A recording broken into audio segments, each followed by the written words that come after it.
Hi, I'm Dimple, your health and spiritual wellness mentor.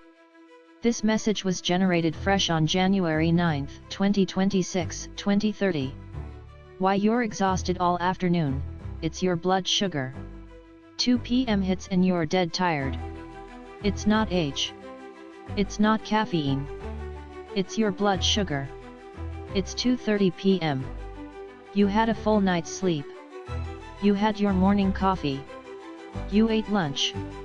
But right now, you can barely keep your eyes open. You're reading the same sentence 3 times. Your brain feels like it's moving through mud. You're questioning whether you're getting sick, aging rapidly, or just lazy. None of the above. You're experiencing blood sugar-related fatigue, and it's one of the most misunderstood symptoms of diabetes. The afternoon energy crash. Here's what most people don't realize: you can have normal blood sugar readings and still feel exhausted from blood sugar instability. It's not about how high your blood sugar is. It's about how much it's fluctuating. Let me show you exactly what happened. 11:45 a.m., pre-lunch baseline. Blood sugar, 105. Energy level, normal, slightly hungry. Brain function, clear. 12:15 p.m., you ate lunch. Turkey sandwich, chips, apple. Carb content, about 65 grams. Felt satisfied, full. 12:45 p.m., post-meal spike. Blood sugar, 175, jumped 70 points. Energy level, slightly elevated, maybe energized. Brain function, still good. 1:45 p.m., the crash begins. Blood sugar, 95, dropped 80 points in 1 hour. Energy level, starting to fade. Brain function, concentration getting difficult. 2:30 p.m., rock bottom. Blood sugar, 85, 10-point drop from baseline, but happened rapidly. Energy level, exhausted, desperate for coffee or sugar. Brain function, foggy, slow, can't focus. You're technically still in normal range at 85. But you just lost 90 points in 100 minutes. Your brain doesn't care that you're technically normal, it cares that you just lost a huge percentage of its fuel supply. The glucose-brain connection. Your brain runs almost exclusively on glucose.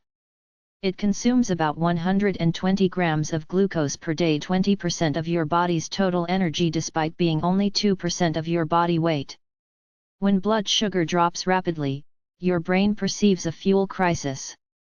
It responds by 1. Slowing non-essential functions, makes you feel sluggish. 2. Reducing cognitive processing, brain fog, concentration problems. 3. Releasing stress hormones, makes you feel tired and anxious simultaneously. 4. Demanding quick fuel, creates carb cravings. This is why afternoon fatigue feels different from morning tiredness. Morning tiredness is usually sleep-related. Afternoon fatigue is usually blood sugar-related. It's accompanied by brain fog, difficulty concentrating, and desperate food cravings. The 3 causes of afternoon fatigue. Afternoon blood sugar crashes happen for 3 primary reasons. Cause 1, high carb lunch. Your lunch was dominated by refined carbs, bread, chips, crackers, pasta, rice. These carbs break down rapidly into glucose. Your blood sugar spikes high. Your pancreas overcompensates with too much insulin. Your blood sugar crashes below where it started. The bigger the spike, the bigger the crash. A 70-point spike creates a 70-point crash. And crashes create exhaustion. Cause 2, no post-lunch movement. After eating, you immediately sat back down at your desk. You've been sitting for hours. When you don't move after eating, all that glucose just sits in your bloodstream. Your muscles aren't pulling it out. This creates a higher spike, which leads to a harder crash. A 10-minute post-lunch walk can reduce your spike, and subsequent crash, by 30 to 40%. Without that walk, you're guaranteeing an afternoon energy crisis. Cause 3, poor sleep compounding the problem. If you slept poorly last night, less than 7 hours or low quality sleep, your cells are already 30% more insulin resistant today. This means the same lunch that normally spikes you to 160 might spike you to 190 today. Bigger spike equals bigger crash equals worse afternoon fatigue. Sleep deprivation also dysregulates your hunger hormones, making the post-crash hunger and cravings even more intense. The circadian component. There's one more factor most people don't know about: your body has a natural energy dip between 2 to 4 p.m. This is your circadian rhythm, and everyone experiences it. But here's the key: this natural dip should feel like a slight decrease in alertness, not complete exhaustion. When you layer a blood sugar crash on top of the natural circadian dip, you don't get a slight energy decrease. You get a catastrophic crash that makes you feel like you need to sleep immediately. The circadian dip is unavoidable. But the blood sugar crash is completely preventable. The afternoon energy protocol. Here's how to maintain stable energy from lunch through dinner. Strategy 1. Redesign lunch composition. Instead of sandwich, bread, plus chips and cookie. 70% carbs, 20% protein, 10% fat. 65 plus grams carbohydrates. Try large salad with grilled chicken, avocado, nuts, olive oil, small whole grain roll. 30% carbs, 40% protein, 30% fat. 25 to 30 grams carbohydrates. Same calories. Radically different blood sugar response. The increased protein and fat slow glucose absorption dramatically.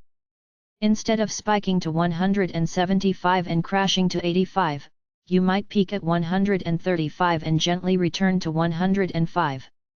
No crash equals no fatigue. Strategy 2, the non-negotiable post-lunch walk. Block 12:30 to 12:40 p.m. on your calendar every single day. Label at critical meeting if needed. This is your post-lunch walk. 10 minutes. Around the building, around the parking lot, up and down stairs doesn't matter. Just move. This isn't about exercise or fitness. This is about glucose management. You're using your muscles to soak up lunch glucose before it can spike you dramatically. Strategy 3, strategic 2:30 p.m. snack. At 2:30 p.m. before you're tired, before you're crashed, eat a planned snack. 10 to 12 almonds. String cheese. Hard-boiled egg. Half an apple with almond butter. Protein and fat, minimal carbs. This maintains stable blood sugar through your 2 to 4 p.m. circadian vulnerability window. You're not reacting to fatigue, you're preventing it. Strategy 4, hydration protocol. At 1 p.m. and 3 p.m., drink 16 ounces of water. Dehydration amplifies blood sugar-related fatigue. Your blood gets thicker. Your brain gets less oxygen. Everything slows down. Proper hydration doesn't give you energy, but it prevents dehydration-induced fatigue from compounding blood sugar fatigue. Strategy 5, light exposure at 2 p.m. Get outside or near a bright window for 5 to 10 minutes around 2 p.m. Bright light exposure signals your brain to maintain alertness despite the circadian dip. It won't override a massive blood sugar crash, but it significantly helps when combined with stable blood sugar. The proof experiment. Want to prove this is blood sugar? Do this. Week 1, document current pattern. Eat normal lunch. Normal afternoon routine. Rate energy at 2 p.m., 3 p.m., 4 p.m., 1 to 10 scale. Track for 5 days, calculate average energy rating. Week 2, implement protocol.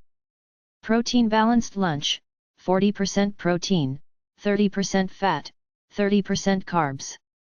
10-minute post-lunch walk. 2:30 p.m. strategic snack. Rate energy at same times. Calculate new average. Most people report Energy ratings improved by 3 to 4 points, from 3/10 to 7/10. No more desperate coffee needs. Brain fog clears significantly. Cravings diminish or disappear. Same person. Same schedule. Completely different afternoon. The variable? Blood sugar stability. The caffeine trap. When you crash at 2 p.m., your instinct is to grab coffee or an energy drink. This is a band-aid, not a solution. Caffeine temporarily masks fatigue by blocking adenosine receptors in your brain. But it doesn't fix the underlying blood sugar problem. Worse, caffeine on its own, without food, can actually make blood sugar more unstable by raising cortisol. You get 30 to 45 minutes of artificial energy, then you crash even harder. If you must have afternoon caffeine, pair it with your 2:30 p.m. protein-fat snack. Never drink it alone. Better solution, prevent the crash with stable blood sugar, and you won't need the caffeine. The sleep connection. If you fix your lunch, walk after eating, and still feel exhausted every afternoon, the problem is probably sleep. You cannot overcome chronic sleep deprivation with perfect meal composition. Sleep creates the foundation for blood sugar stability. Without it, everything is harder. If you're consistently exhausted despite following the afternoon protocol, prioritize getting 7 to 8 hours of quality sleep nightly. This often resolves remaining fatigue issues. The bigger picture.